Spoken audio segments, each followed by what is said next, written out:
Halo, apa kabar kalian semua? Semoga kabar kalian sehat-sehat. Sadarkah Anda bahwa penempatan relikui suci di altar gereja sebenarnya adalah sebuah gambaran langsung dari suasana penyembahan agung di surga yang tertulis dalam kitab Wahyu? Seringkali saat kita melangkah masuk ke dalam sebuah tempat ibadah yang megah dan bersejarah, mata kita secara naluriah akan tertuju pada altar utama di bagian depan. Berdasarkan tradisi keagamaan yang kuno, di dalam atau tepat di bagian bawah altar batu yang kokoh ini, sering ditempatkan peninggalan bersejarah atau relikui para martir. Namun, perlu diketahui bahwa tradisi ini bukanlah sekedar kebiasaan arsitektur belaka, melainkan sebuah teologi visual yang sangat mendalam. Mari kita merenung sejenak tentang fungsi utama dari sebuah altar. Menurut ajaran gereja historis sejak abad-abad pertama, altar adalah titik pusat dari seluruh rangkaian penyembahan, tempat di mana persembahan syukur dan doa-doa dinaikkan kepada Sang Pencipta.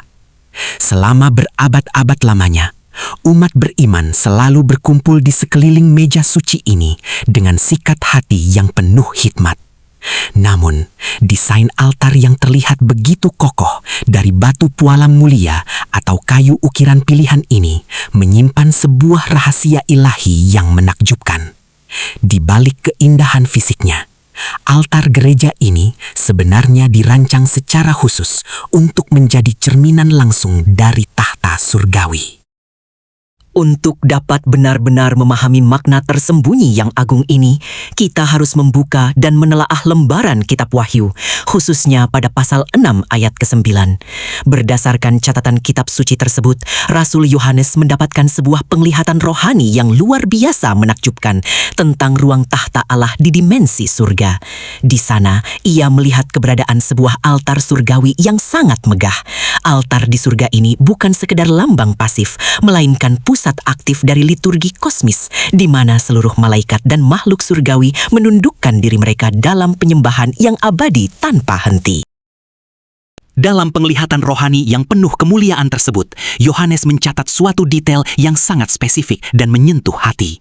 Ia melihat secara langsung jiwa-jiwa mereka yang telah dibunuh karena mempertahankan firman Allah dan karena kesaksian iman yang mereka pegang teguh, berada tepat beristirahat di bawah mezbah atau altar surgawi tersebut.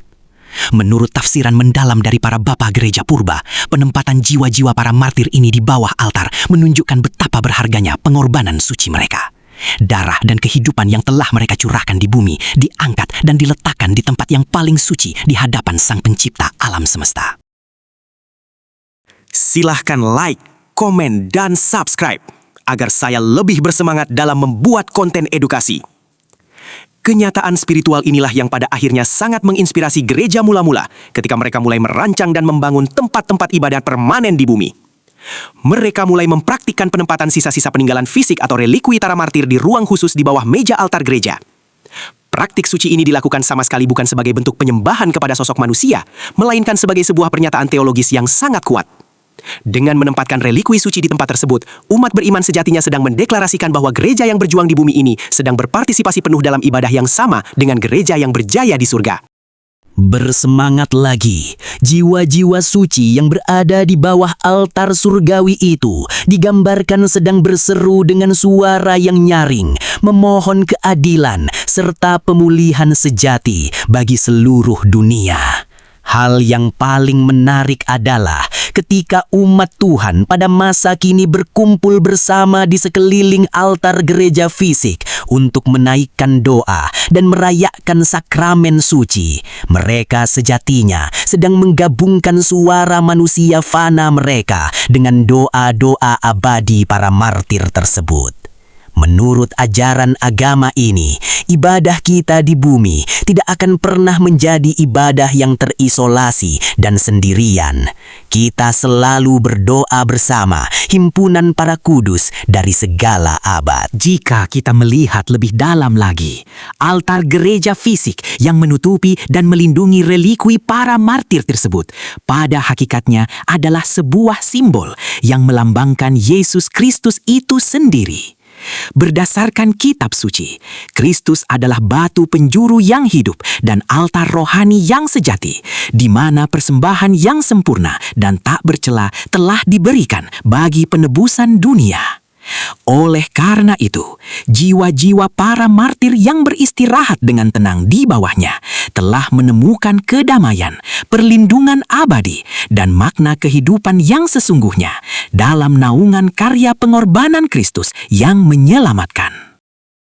Sebagai penutup renungan kita hari ini, dapat kita sadari bahwa arsitektur sebuah gereja dan rancangan desain altarnya adalah suatu hal yang jauh lebih bermakna dari sekadar warisan seni arsitektur peninggalan masa lalu.